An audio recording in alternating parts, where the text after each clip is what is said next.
श्रीकृष्णाय नमस्तस्मै। यः साक्षात् धर्मनन्दनः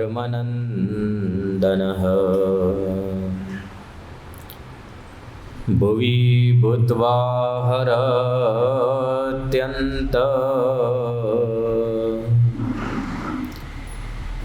स्तमस्तमयुवांशुमान्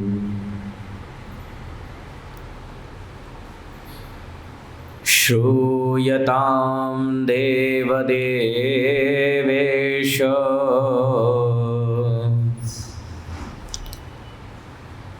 स्वामिनारायण प्रभो।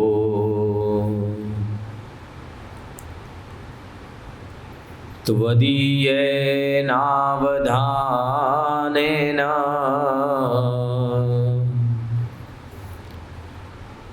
कथयिष्ये शुभा कथा।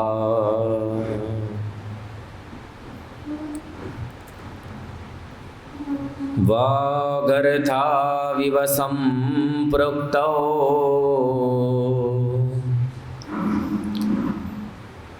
वागर्थ प्रतिपत्तये।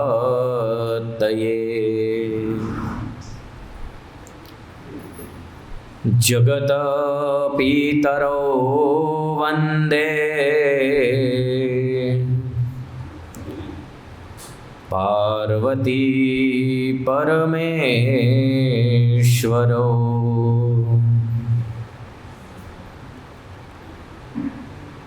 भवानी शंकरौ वन्दे श्रद्धा विश्वासरूपिणौ।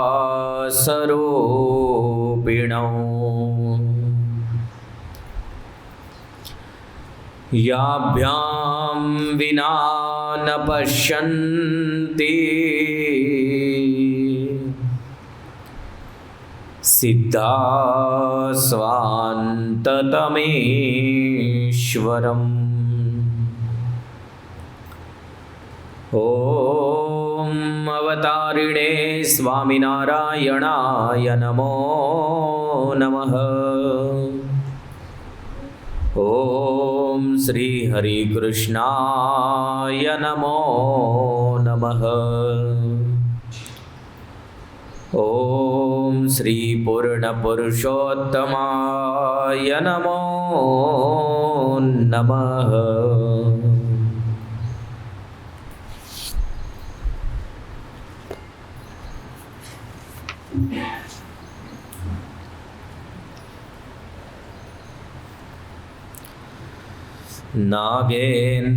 नागेन्द्रहाराय त्रिलोचनाय भस्मांगरागाय महेश्वराय नित्याय शुद्धाय दिगंबराय तस्मै नकाराय नमः शिवाय। मंदाकिनी सलिलचंदन चर्चिताय नंदीश्वर प्रथमनाथ महेश्वराय मंदार पुष्प बहुपुष्प सुपूजिताय तस्मै मकाराय नमः शिवाय। गौरी वदनाब्जवृंद सूर्याय दक्षाध्वरनाशकाय श्रीनीलकंठाय रुषध्वजाय तस्मै शिकाराय नमः शिवाय। वसिष्ठकुम्भोद्भवगौतमार्य मुनीन्द्रदेवार्चित चन्द्रार्कवैश्वानरलोचनाय तस्मै वकाराय नमः शिवाय। यक्षस्वरूपाय जटाधराय पिनाकहस्ताय सनातनाय दिव्याय देवाय दिगंबराय तस्मै यकाराय नमः शिवाय।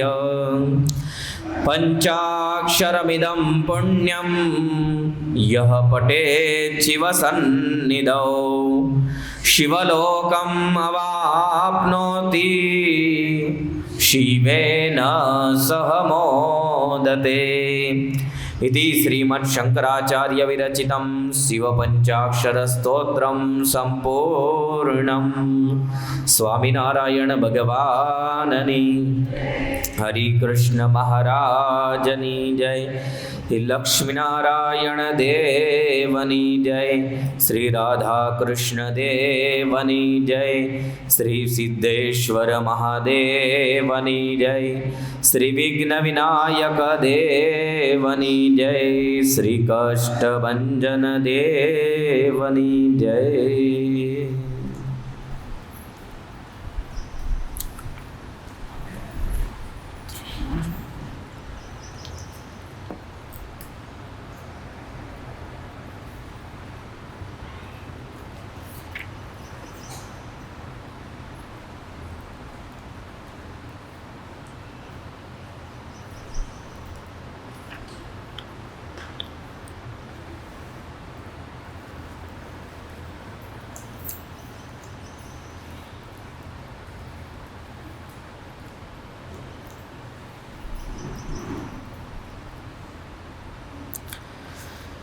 गेल्या कालच्या कथेत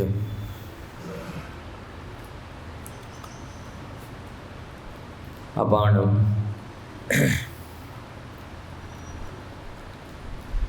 सती यांचं चरित्र ऐकलं। सती भगवान रामचंद्र प्रभू यांची परीक्षा करण्यासाठी निघाल्या।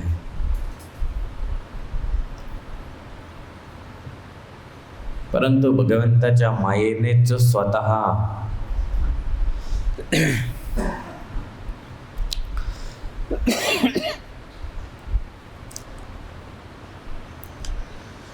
एवढ्या घाबरून गेल्या। शिवजी जवळ आल्या।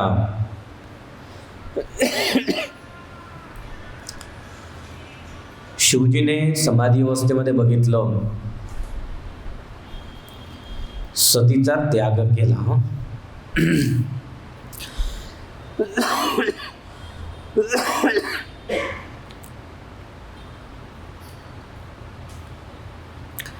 त्यानंतर ब्रह्माजी यांनी नारदांना दोघांमध्ये शिव आणि दक्ष यांच्यामध्ये का भांडण आहे, विरोध का होता, त्याचे कथन ऐकविले। एक केवळ दक्षाने अभिमानायोगी शिवजी यांचा अपराध केला, शिवजीला श्राप दिला। शिवगणांनी श्राप दिला, परंतु शिवजीने कोणत्याही प्रकारचं प्रत्युत्तर दिलं नाही। कारण शिवजीला मनोमन असं होतं की माझ्यातर्फे तर काहीच अपराध झाला नाही, मी काही समजून जाणून यांचा अपराध केला नाही। परंतु दक्षाच्या मनामध्ये असं होतं की शिव याने जाणून बुजून माझा अपराध केला। शिवजी यांना वारंवार ईर्ष्याच्या योगे अनेक प्रकाराने द्वेष करू लागला। सुत पुराणिक म्हणतात, शौनकादिक महर्षींनो, दक्षाने खूप मोठा यज्ञ याचा प्रारंभ केला. यज्ञाच्या प्रारंभामध्ये सर्व कोणी आले आहेत, एक केवळ शिवजी यांनाच बोलविलं नाही. सर्वांना काम सुप्रत करण्यात आलं. यज्ञाचा प्रारंभ झाला आहे. यज्ञाचा प्रारंभ झाला. आकाश मार्गामध्ये कैलासावरतून अनेक देवतांचे विमान हे निघू लागले. देवता त्यांच्यासोबत त्यांच्या स्त्रिया आहे, सुंदर वेशभूषा धारण केली आहेत. विमानांना सजवून सजवून सर्व देवतागण एक नंतर एक कैलासावरून होऊन आणि दक्षाच्या यज्ञामध्ये निघाले. दक्षाच्या यज्ञामध्ये जात होते. खालती पार्वती आपल्या सती होत्या.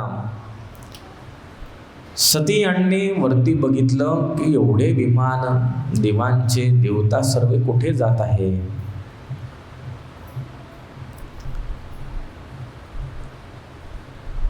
सतीला विचार आला की कोणचं एवढं मोठं काय कार्य आहे की सर्वचे सर्व निघाले.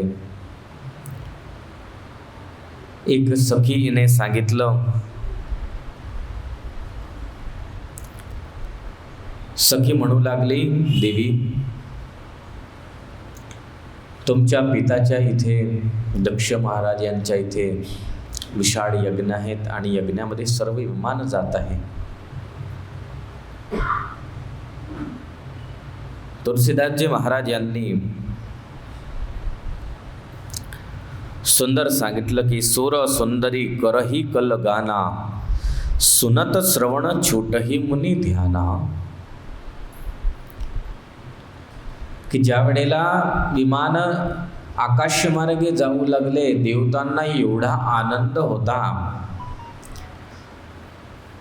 की त्यांच्या स्त्रिया विमानामध्ये बसून आणि सुंदर कलरव करू लागले, गान अधिक करू लागले.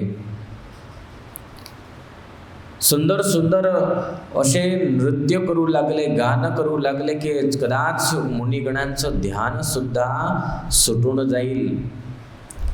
तर एवढं मुनिगणांचं ध्यान सुटेल तर पार्वतीजी यांची काय अवस्था झाली असेल. पार्वतीजी यांनी आपलं सती यांनी विचार केला की चला भोळ्यानाथ यांना आपण सांगू, आपण सुद्धा जाण्याची तयारी करू. सती महादेवजी जवळ गेले आहेत. महादेवजी ध्यानस्थ बसले होते. भगवंताच्या ध्यानामध्ये एकाग्र होते.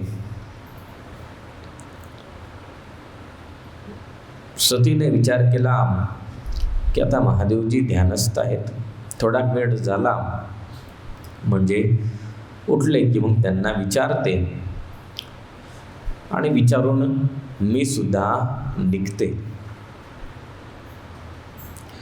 थोडा वेळ झाला परंतु अजून महादेवजी जागृत झालेच नाही.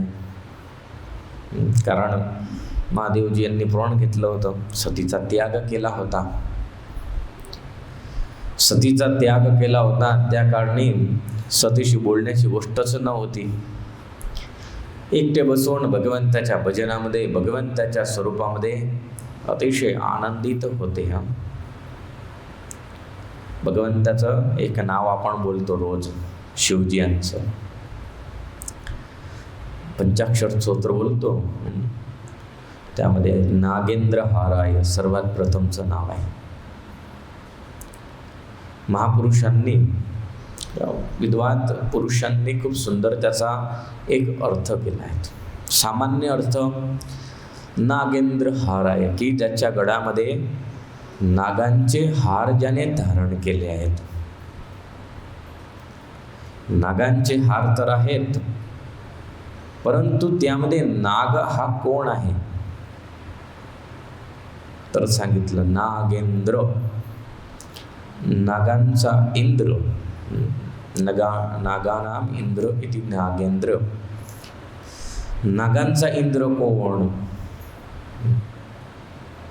नागांचा देवता म्हणजे कोण? नागांचा देवता म्हणजे शेषनारायण. तर शेषनारायण हे त्यांच्या कंठामध्ये आहे.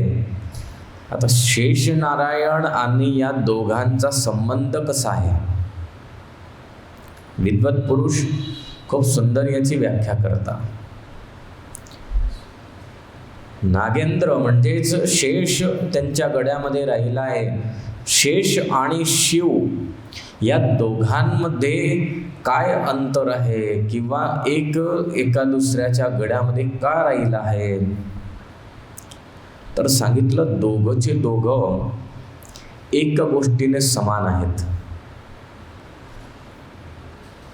एक गोष्ट समान म्हटली म्हणजे तर दोघंचे दोघं परमेश्वराचे परमतत्वाचे अनन्य उपासक आहे.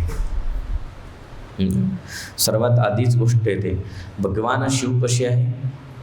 तर भगवंताचे भक्त आहे. भगवान रामचंद्र प्रभू नारायण तत्वाचे भक्त आहेत. परम वैष्णव म्हटले. सतत शिव नारायणाचं ध्यान करीत असतात, नारायणाचं स्मरण करीत असतात. जसे शिव परमतत्वाचे उपासक आहे तसेच शेष पण परमतत्वाचे उपासक आहे. दोघंचे दोघं परमतत्वाचे उपासक असल्या कारणी दोघंचे दोघं बसून काय करतात? परमतत्वाचं ध्यान करतात. परमतत्वाचं ध्यान तर ठीक आहे, परंतु समाधी अवस्थेमध्ये दोघेचे दोघी एक दुसऱ्याला परमेश्वर संबंधी ज्ञानवार्ता करीत असतात. आपल्यासारखं नाही, दोन जण वेगळे झाले, एकत्रित झाले म्हणजे आपण गावाच्या गोष्टी खोदतो.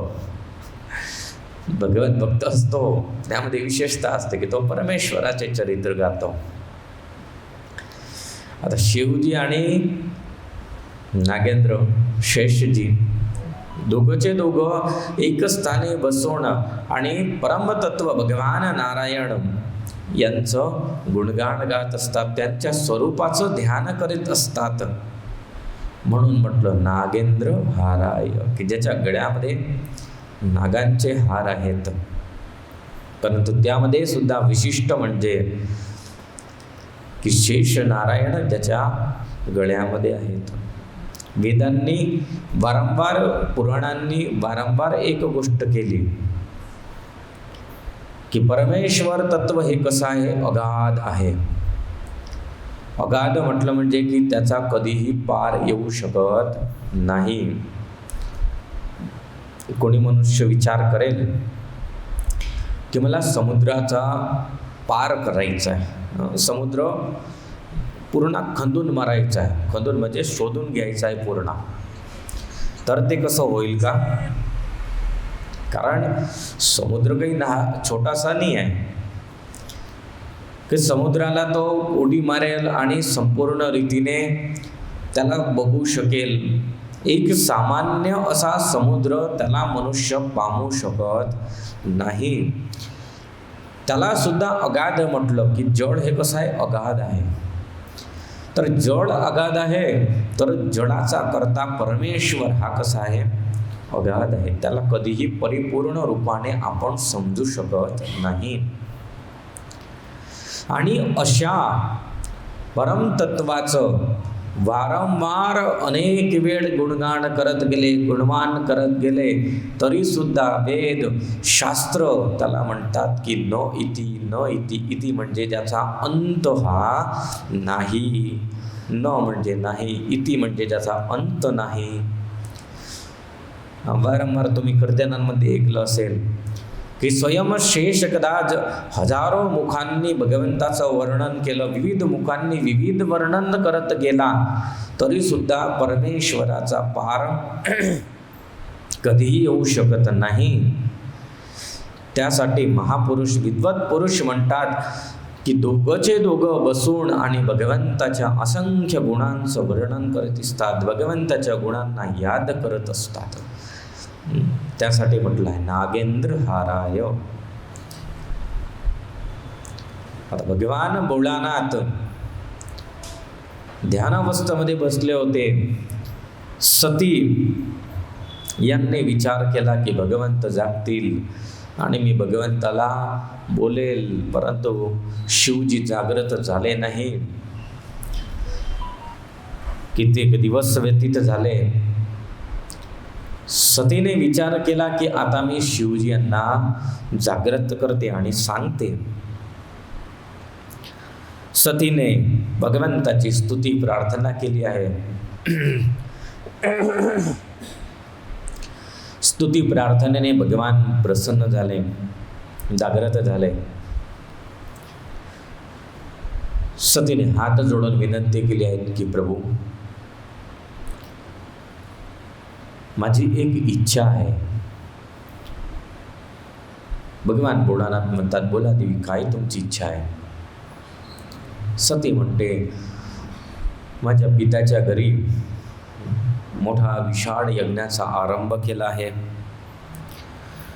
आणि त्या विशाळ यज्ञाच्या यज्ञामध्ये आपल्याला दोघांना जायचं आहे, तर आपण दोघं सुद्धा चला.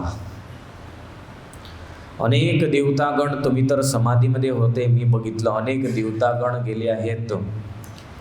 अरे एवढे विमान जात होते की आकाशमार्गे विमानांची जाणू लाईनच लागली होती.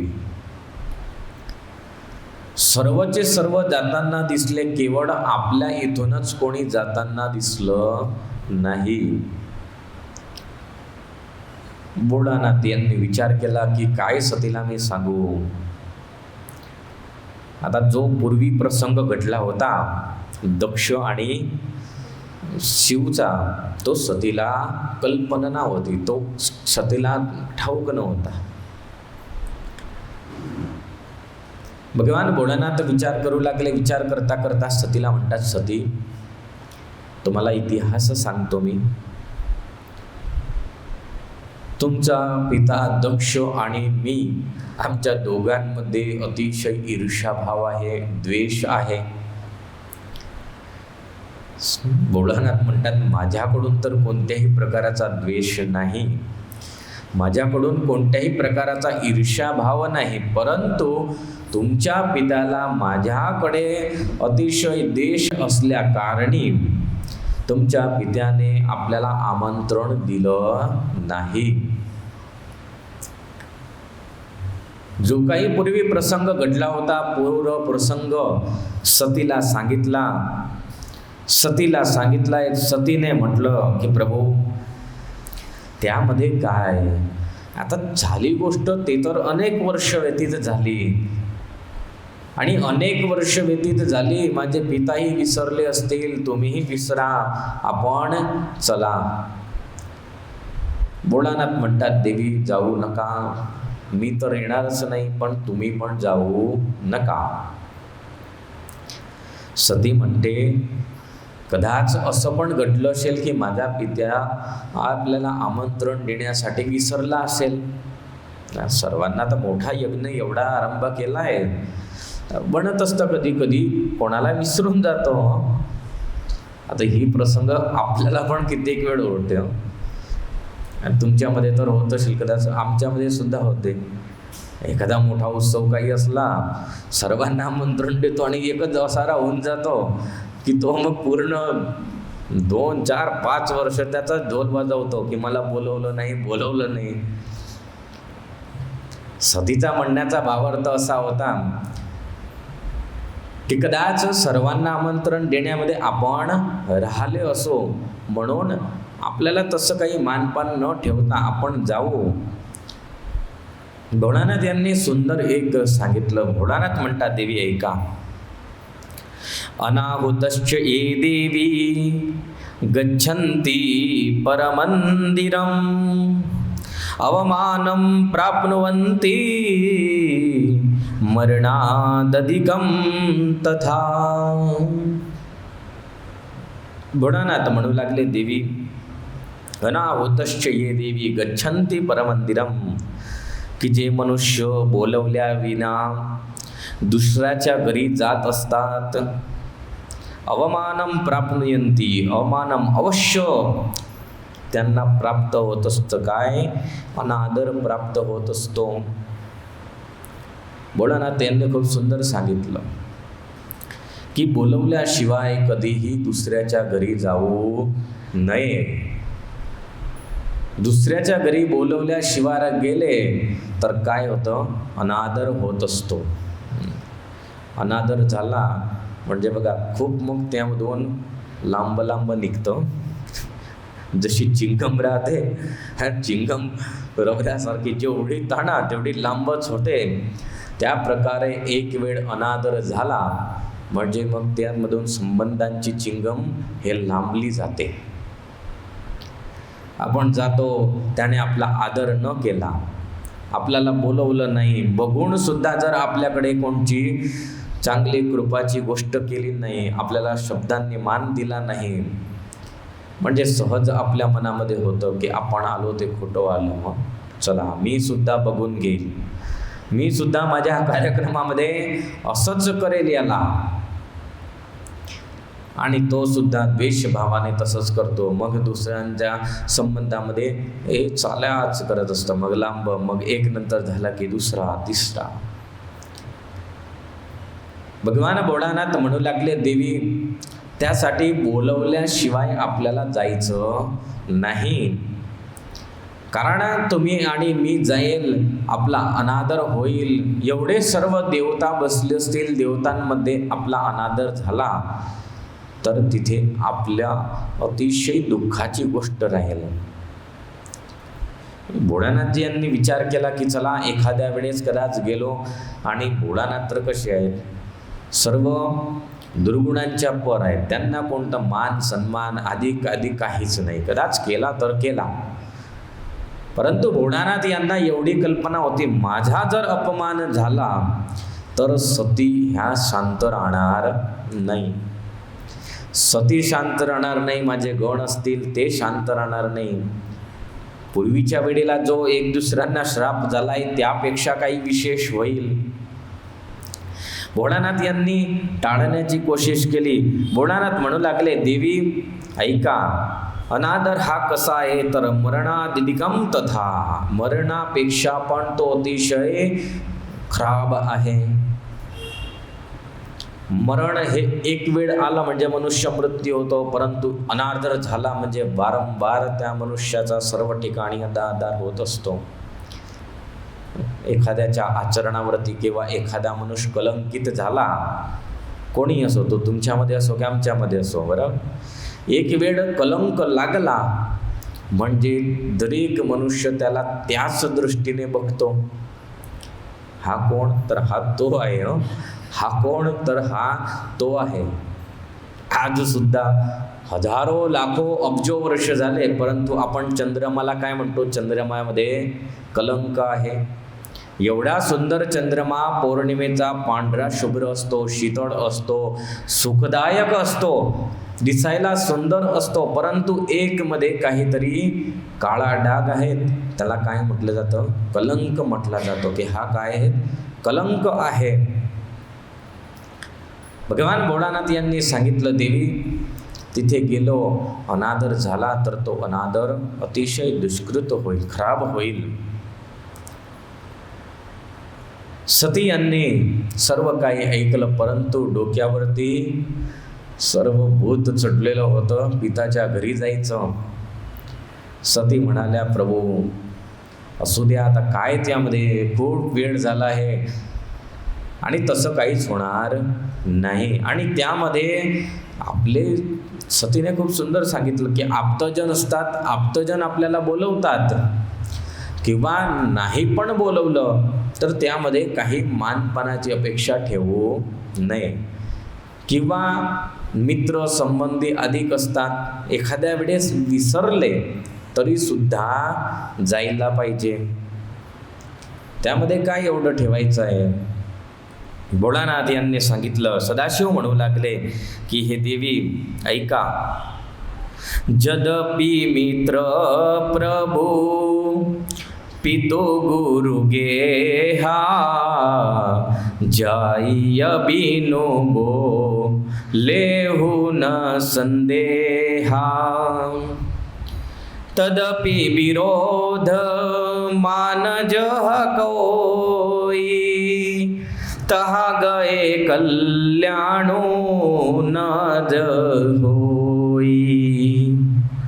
भगवान भोळानाथ म्हणू लागले, देवी जदपि मित्र प्रभू पोयतू गुरु गेहा.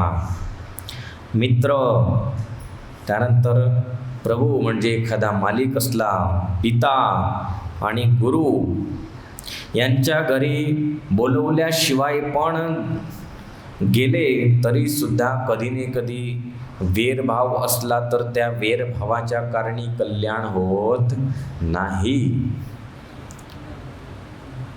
खूप सुंदर समजण्याची गोष्ट आहे बघा. ऐकत जा, समज जा. कोण कोण सांगितलं बरोबर ऐक जा. मित्र, त्यानंतर सांगितलं मालिक असला, पिता असला, गुरु असला, या सर्वांच्या घरी जाण्यामध्ये काहीही दोष नाही. परंतु जर यांच्यापैकी कोणाशी वैरभाव असला, वेर असलं, द्वेषभाव असला, द्वेषभाव नसला आणि एखाद्या वेळेस विसरले गेले तर काहीच हरकत नाही. परंतु जर आपल्याला कल्पना आहे की बुवा यांचं ना आपलं 36 आकडा आहे, वैरभाव आहे, तर मग भगवान भोळानाथ म्हणतात मग तिथे जाण्यास योग्य नाही. कारण वेरभावाच्या कारणी त्यांच्या इथे गेल्यानंतर कधीही कल्याण होत नाही, दुःखच प्राप्त होत असतं. मूळ भाव कुठे आहे? वेरभावामध्ये आहेत. कारण वेराच्या कारणी तो मनुष्याने तुम्हाला आमंत्रण नाही दिलाय आणि वेराच्या कारणी तुम्ही जाणार तर तुमचं कधीही तिथे मान सन्मान जळवलं जाणार नाही. भगवान भोळानाथ यांनी अनेक तर्क वितर्काने सतीला समजविलं, परंतु सती समजल्या नाही. सती म्हणतात की प्रभू चला तुम्ही नाही तर मला तर आज्ञा द्या, मी जाते. भोळानाथ म्हणतात ठीक आहे सती चला. भगवंतांनी तर विचार करून घेतला की सती जात आहेत, परंतु अवश्य काही ना काही अघटित घटना होणारच. भगवान म्हणतात सती तुम्ही जा. सतीला सांगितलं एकटे जाऊ नका, तुमची सर्व बंदोबस्त मी करून देतो. भगवान भोळानाथ यांनी नंदी आदिक सर्व आपले गण होते, नंदी आदिक सर्व गणांना तयार केले. नंदीला सांगितलं की तू सती यांच्या सोबत जा आणि सोबत सोबत राहायचं. यज्ञ पूर्ण झाला म्हणजे सतीला तरत घेऊन यायचं. नंदीश्वर याने आज्ञा स्वीकार केली. नंदी म्हणू लागला काही हरकत नाही प्रभू. माता सती आणि नंदी आदिक पार्षदगण होते, सर्वचे सर्व निघाले. जिथे दक्ष यज्ञ होत होता त्या दक्ष यज्ञामध्ये गेले आहेत. दक्ष यज्ञामध्ये गेले. सतीच्या मनामध्ये खूप आदर होता. बघा तुम्हाला आता स्त्रियांना असेल ज्यावेळेस स्वतःच्या घरी जाता आनंद असतोच. सतीच्या मनामध्ये एवढा आनंद होता, माझ्या आईच्या घरी, माझ्या वडिलांच्या घरी मी जाते आहे. परंतु सतीला पुढे काय होणार याची कल्पना नव्हती. खूप आनंदाने सती दक्ष यज्ञामध्ये गेल्या. दक्ष यज्ञामध्ये प्रवेश केला. प्रवेश करताच सर्वचे सर्व ऋषी महर्षी आदिक बसले आहेत. सर्वांना खूप सुंदर सुंदर स्थान दिले बसण्यासाठी. स्वतःचे पिता बसले होते, दक्ष बसला होता. दक्षाने सतीकडे दृष्टी केली परंतु दृष्टीमध्ये भाव न होता. दृष्टीमध्ये कोणत्याही प्रकारचा योग्य चांगला भाव न होता. क्रूर भावाने सतीकडे दृष्टी केली. कोणत्याही शब्दांचा मान सतीला दिला नाही. सतीने विचार केला काही हरकत नाही, चला. पिता नाही बोलत, पिताला माझ्या पतीशी वैर आहे, त्या वैराच्या कारणी माझ्याशी पण नाही बोलणार.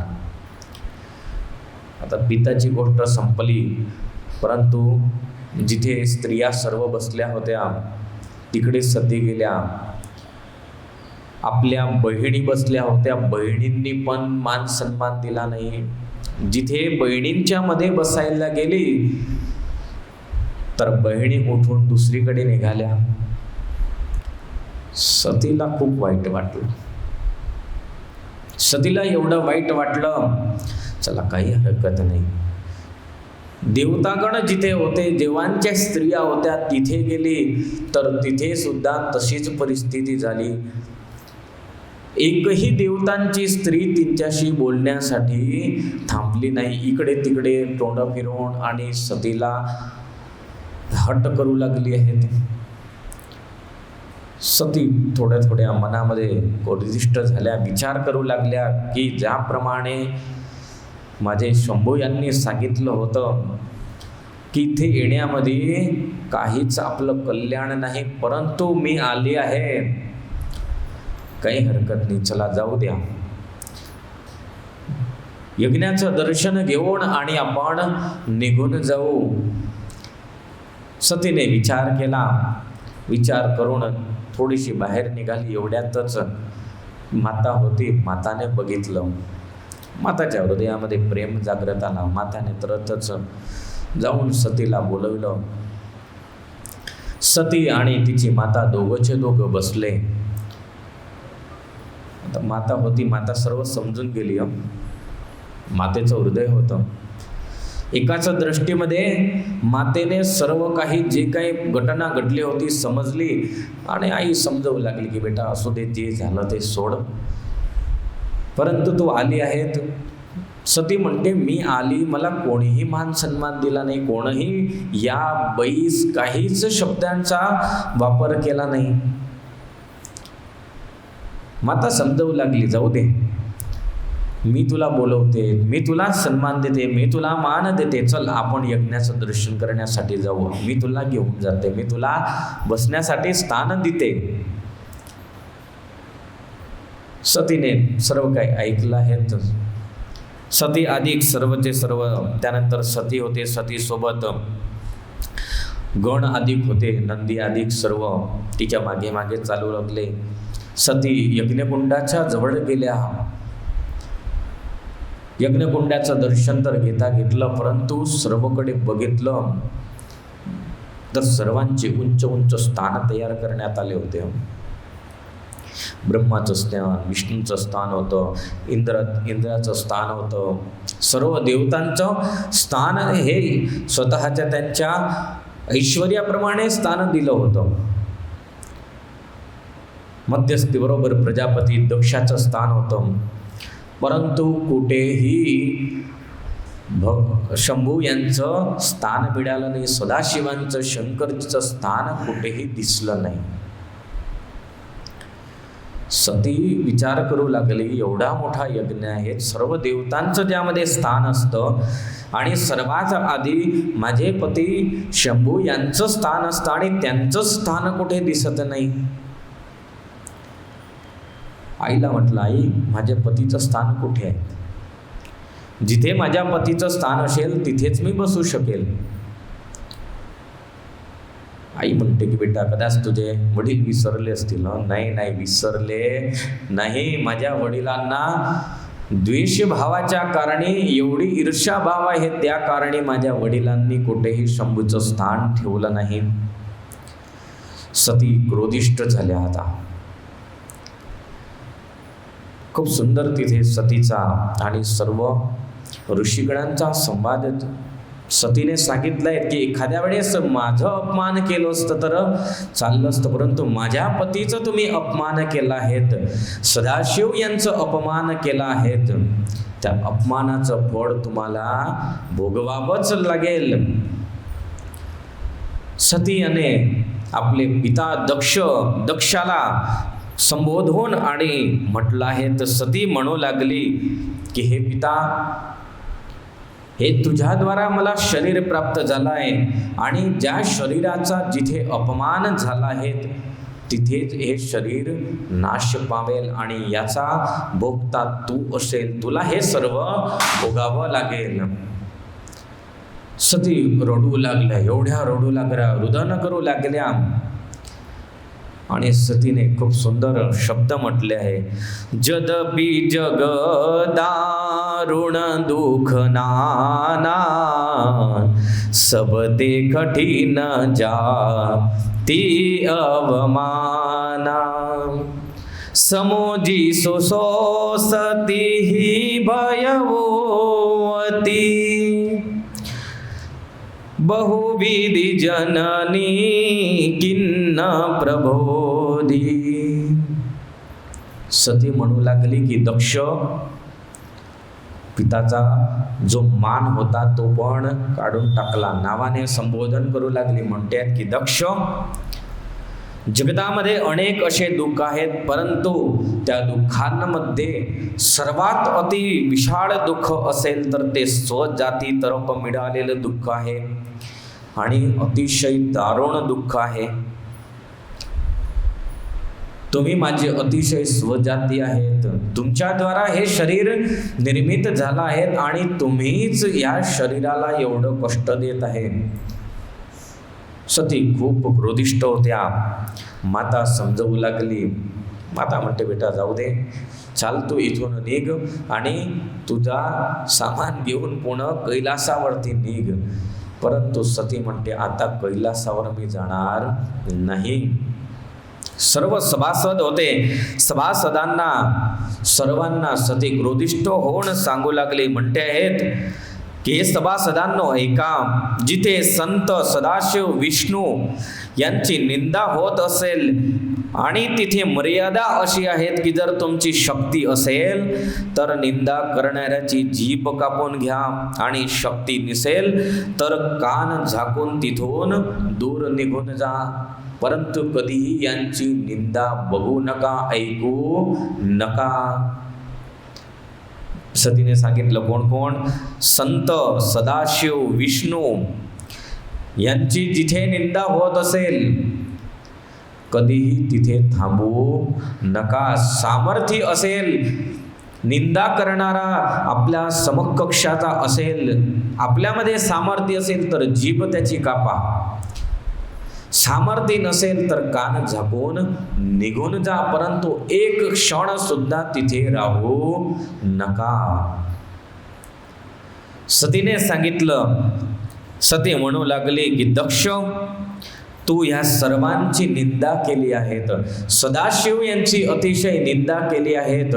एवढा विशाळ यज्ञ तू करेला, परंतु त्यामध्ये सदाशिवाचं स्थान तू ठेवलं नाही.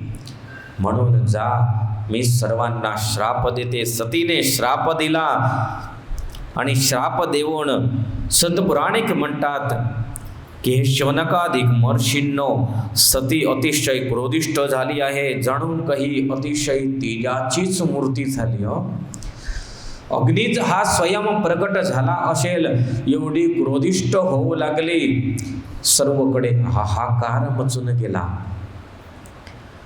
ऋषी अधिक होते उभे होऊन आणि पळायची सुरुवात केली. सर्वांनी विचार केला, आता इथे थांबण्यात माल नाही. जर थोड्या वेळी थांबितले तर अवश्य अनर्थ होईलच.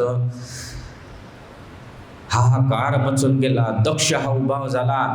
सतीला म्हणू लागलाय की सती, जर एवढेच तुला मानपानाची अपेक्षा होती तर मी तुला बोलविलं न होतं, तुला आमंत्रण पण दिलं न होतं आणि आमंत्रणाशिवायच तू आमच्या इथे आली. तर गोष्ट अशी घडली, बराबरचा अग्नी प्रज्वलित असला आणि त्यामध्ये तुम्ही केरोसिन टाका, म्हणजे काय होईल, जास्त बडका होईल. दक्ष याने त्यामध्ये अग्नीमध्ये घी टाकलं. दक्ष म्हणतोय की मी तुला काही बोलविलं नाही, तुम्हाला दोघांना मी आमंत्रणही दिलं नाही, तर तुम्ही आलेच कशाला? आणि मग क्रोधिष्ट झाली सती. एवढी क्रोधिष्ट झाली आणि त्याच क्षणी यज्ञामध्येच आपल्या शरीराला भस्मीभूत करून टाकलं. यज्ञ हवन कुंडामध्येच सती पडल्या आणि तत्क्षणांमध्येच आपलं शरीर हे भस्मीभूत झालं. परंतु सतपुराणिक म्हणतात, हे शौनकादिक महर्षींनो, ज्यावेळेस सती यज्ञकुंडामध्ये पडू लागली, शेवट भगवान हात जोडून भगवान शिव यांचं स्मरण केलं आहे. भगवंताला मनोमन प्रार्थना केली आहे की प्रभू, मी जन्मोजन्म तुमचीच राहणार, अशी माझ्यावरती कृपा करा. आणि अशा रीतीने सतीने स्वतःच्या योग अग्नीने आपल्या शरीराला बळून भस्म केलं. शरीरात बळून भस्म झालं. सर्व उभे झाले. पळापळ पळापळ सुरू झाली. जो नी तो, आता असंख्य मनुष्य होते, लाखोच्या संख्येने मनुष्य होते. सर्व पळापळ, ज्याला जिथून रस्ता मिळाला तो पळण्याची सुरुवात करू लागला. नंदी आदिक शिवगण होते, सर्वचे सर्व क्रोधिष्ट झाले. यज्ञामध्ये हाहाकार. शिवगणांनी शस्त्र अस्त्र घेऊन आणि लढण्याची सुरुवात केली. सती सांगितलं किती शिवगणांना आणलं होतं. 60,000 शिवगणांना घेऊन आली होती. शिवजींनी पाठवले होते किती? 60,000. 60,000 पाठविलं होतं. मुख्यत्व नंदी होता.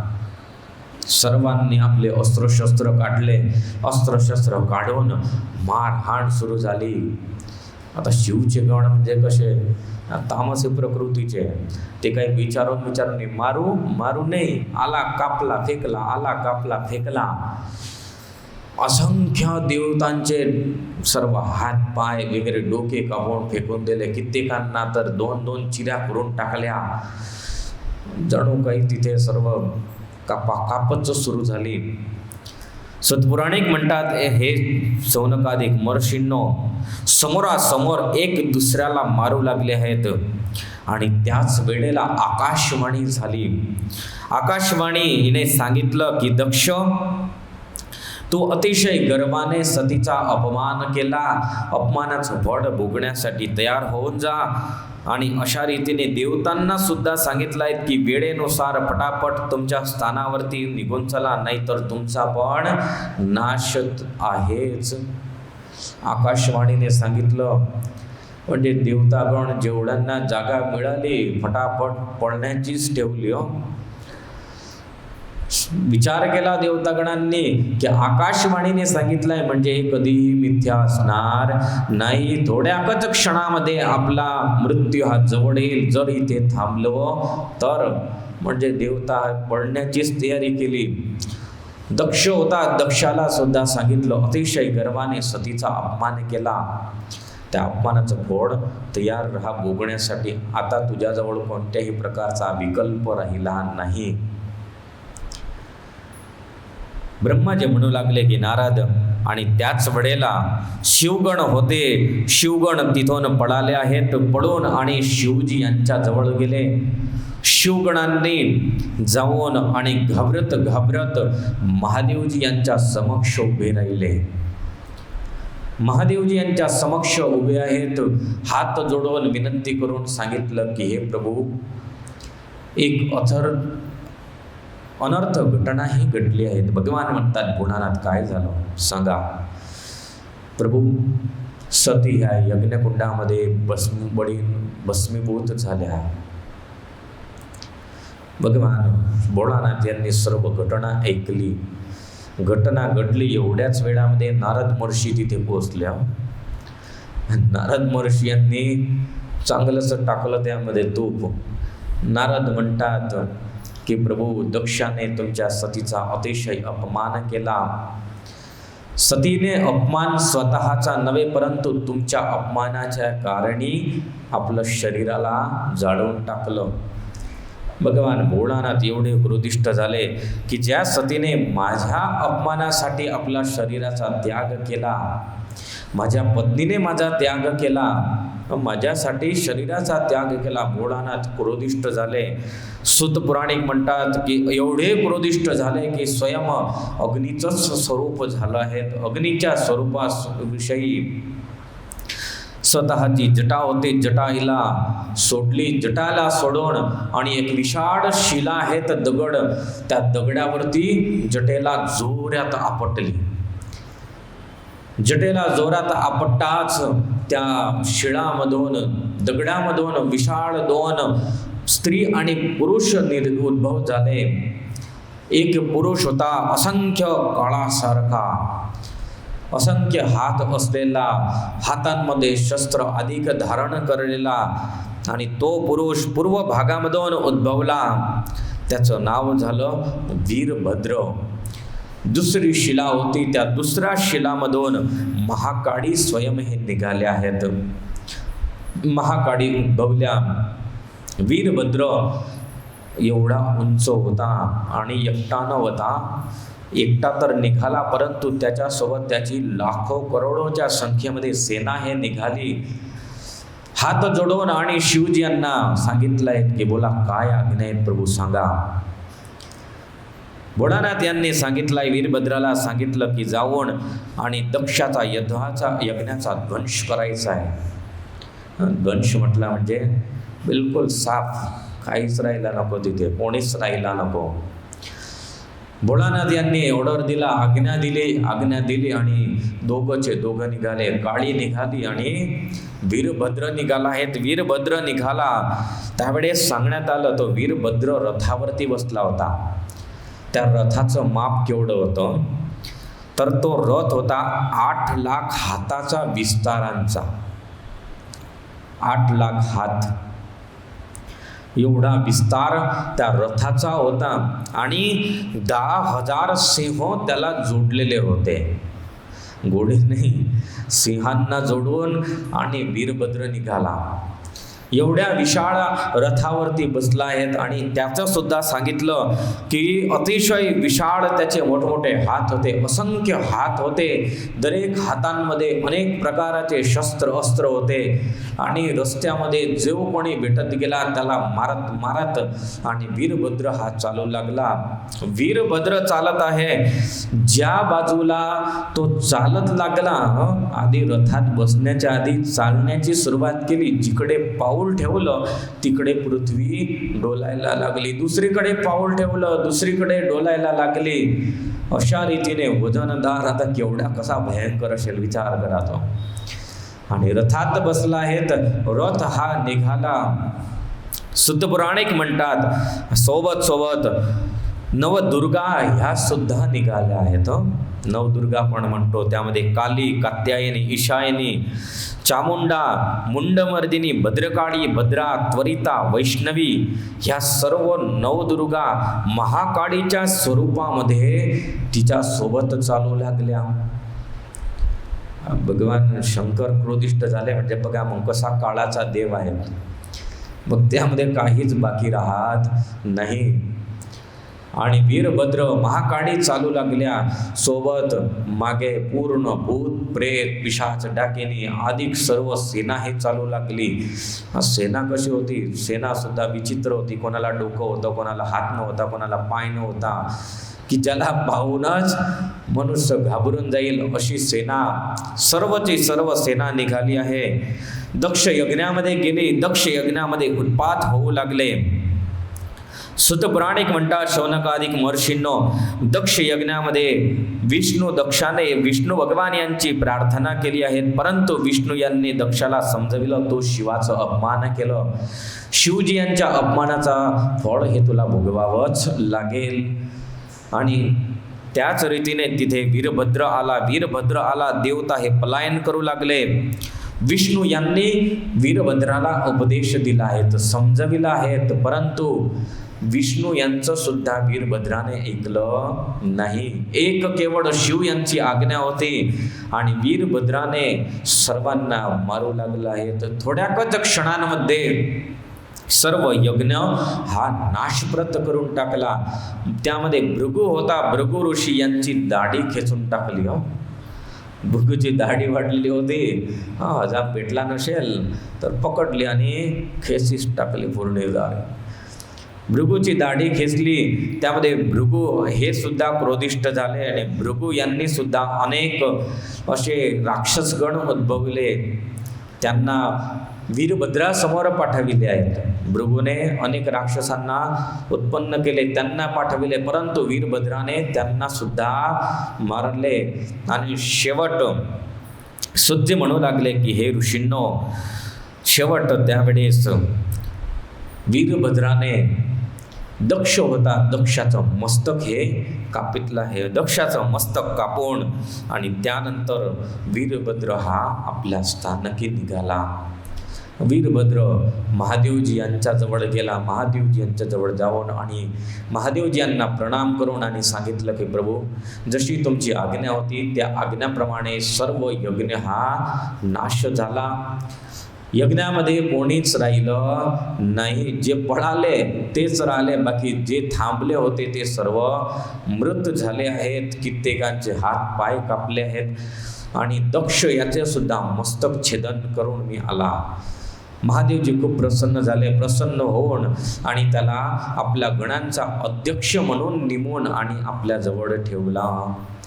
त्यानंतर सुंदर दुसरी कथा आहे दधीची महर्षी यांची. ते उद्याच्या दिवशी ऐकू. आजच्या कथेला इथे पूर्ण करू. सहजानंद साई महाराजनी जय.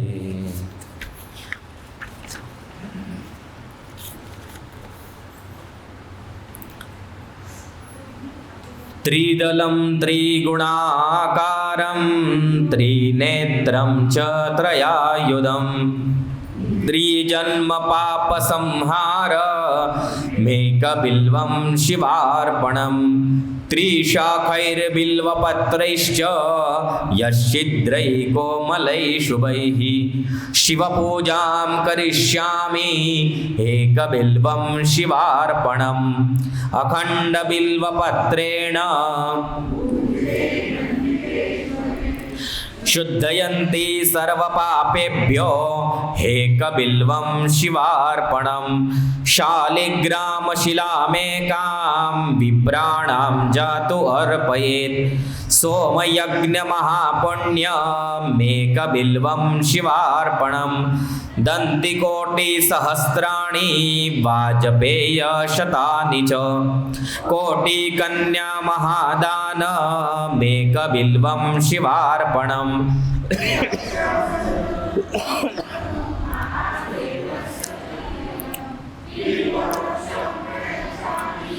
एकबिल्वं शिवार्पणं दर्शनं बिल्ववृक्षस्य स्पर्शनं पापनाशनम् अघोरपापसंहारमेकबिल्वं शिवार्पणं काशीक्षेत्रनिवासं च कालभैरवदर्शनं प्रयागमाधवं दृष्ट्वा एकबिल्वं शिवार्पणं मूलतो ब्रह्मरूपाय मध्यतो विष्णुरूपिणे शिवार्पणं बिल्वाष्टकमिदं पुण्यं यः पठेत् शिवसन्निधौ सर्वपापविनिर्मुक्तः शिवलोकमवाप्नुयात् इति बिल्वाष्टकं सम्पूर्णम्. ओम नमः शिवाय, ओम नमः शिवाय, हर हर बोले नमः शिवाय.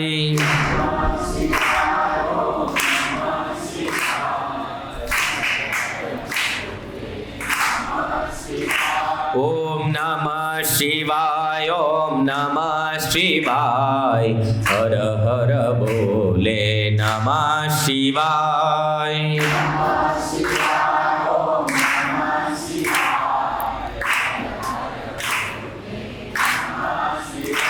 ओम नमः शिवाय, ओम नमः शिवाय, हर हर बोले नमः शिवाय.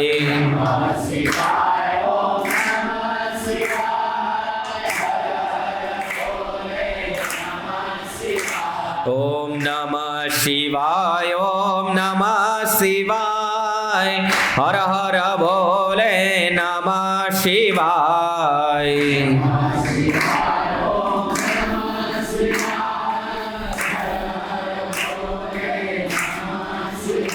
ओम नमः शिवाय, ओम नमः शिवाय, हर हर बोले नमः शिवाय.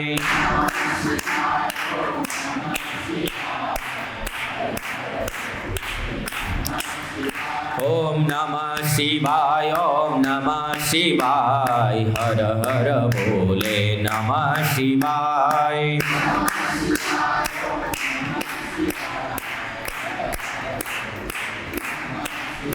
ओम नमः शिवाय, ओम नमः शिवाय, हर हर भोले नमः शिवाय।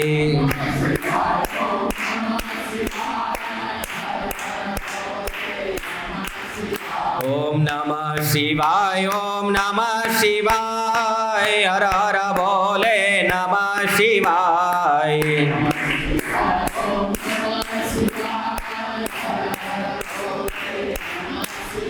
ओम नमः शिवाय, ओम नमः शिवाय, हर हर भोले नमः शिवाय।